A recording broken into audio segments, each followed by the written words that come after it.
Fala galera, estamos aqui com mais um vídeo do canal JJ Velani e hoje nós vamos continuar com nossa série sobre história do cristianismo. E hoje nós vamos aprender um pouco mais sobre o personagem da história Tomás Cranmer.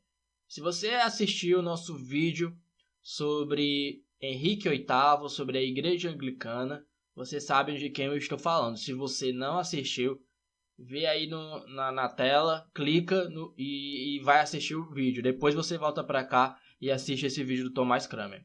Quem foi Tomás Cranmer? Ele foi arcebispo da Cantuária, lá na Inglaterra. Ele era simpatizante do luteranismo e um grande estudioso dos pais da igreja. E ele foi um dos grandes conselheiros de Henrique VIII.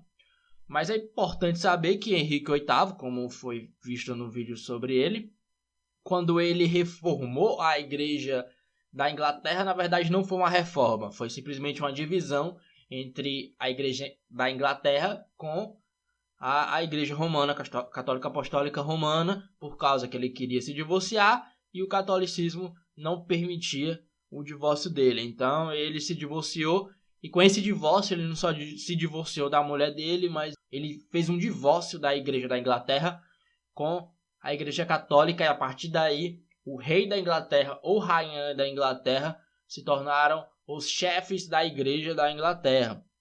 Então a diferença entre a Igreja Anglicana e a Igreja Católica nesse momento, ela não era doutrinária, não era religiosa, mas apenas política. Mas após a morte de Henrique VIII, algumas reformas de fato ocorreram. O seu filho Eduardo VI, com apenas 9 anos, assumiu, e um dos regentes dele era justamente o Tomás Cranmer. E com isso, Tomás ele teve mais influência sobre a Igreja da Inglaterra. E algumas reformas ocorreram, como por exemplo, as imagens de escultura foram retiradas de dentro das igrejas da Inglaterra, as confissões pessoais com os padres, com os sacerdotes foram interrompidas, e ele foi muito apoiado por dois grandes sacerdotes da época, chamados Nicholas Ridley e Hugh Latimer. Outra coisa que ocorreu, muito importante para aquela época, que foi uma reforma, foi que o clero teve a permissão para casar. Isso é uma grande diferença entre a igreja anglicana e a igreja católica. E a comunhão não era só com pão, mas as pessoas também poderiam beber o vinho. E com essa onda de reforma na igreja da Inglaterra, isso atraiu os calvinistas. E calvinistas como Martin Bucer e Pedro Marty, eles foram para a Inglaterra atraídos por esse movimento de reforma na igreja anglicana. E eles foram professores em Oxford e em Cambridge. Apesar dessas reformas na igreja da Inglaterra, as missas ainda eram em latim. A liturgia toda ainda era em latim.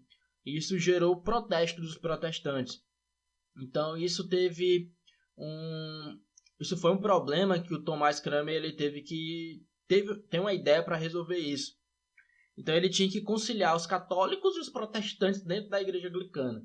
Porque a igreja anglicana ela virou de um dia para o outro, mas as pessoas da Inglaterra ainda tinham as suas respectivas crenças. Então, tinham muitos católicos e os protestantes foram para lá.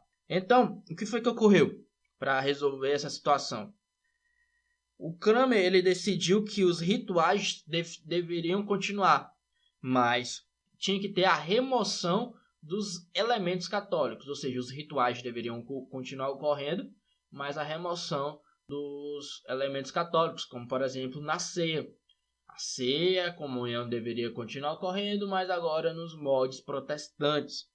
Isso virou lei, chamado o Ato de Uniformidade, uma lei de 1541, uma lei inglesa, que foi sobre a reforma na liturgia, justamente para acalmar essas dissensões, essas confusões entre católicos e protestantes dentro da Inglaterra. E o que conduziu isso foi um livro do Cranmer, que era o Livro de Oração Comum. Foi esse livro que conduziu essa mudança. E após a morte de Eduardo VI, Maria a Sanguinária assumiu o poder. Maria era filha de Eduardo VI, primogênita, e ela se tornou a rainha da Inglaterra. Porque ela era chamada de Maria a Sanguinária, por causa que ela matou protestantes.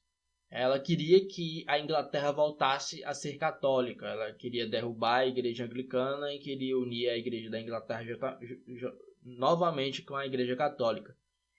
E dentre os protestantes que ela matou, ela queimou vivo Thomas Cranmer. Então esse foi o final de Thomas Cranmer. Antes ela obrigou o Cranmer a assinar e declarar que a sua fé era falsa, a fé protestante, a fé luterana, que ele tinha muito de luterano, mas depois ele negou que tinha negado a fé, ele voltou atrás e por isso ele foi queimado vivo. E diz a história que quando ele estava na fogueira, ele colocou primeiramente a mão dele que ele assinou quando ele tinha negado a fé, porque ele considerou que a primeira parte do seu corpo que deveria virar cinzas era a mão dele, porque a mão dele fez ele negar a fé dele.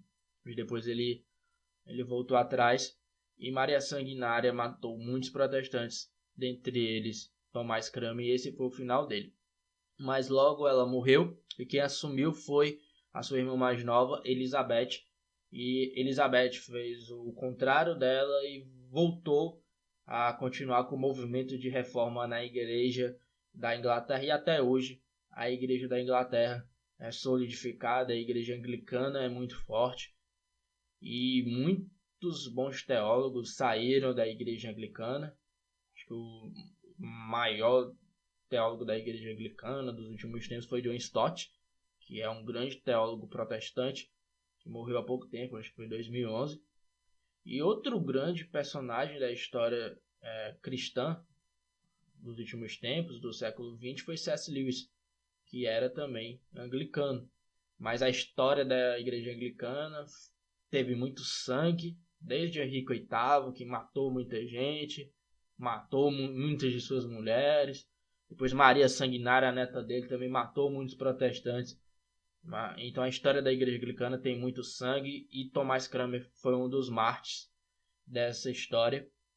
E foi um dos grandes protestantes da história do cristianismo e por isso ele tem um vídeo aqui no nosso canal. Então, se você gostou desse vídeo, dá um like. Se ainda não é inscrito, se inscreve no nosso canal. E até a próxima, galera. Tchau, tchau!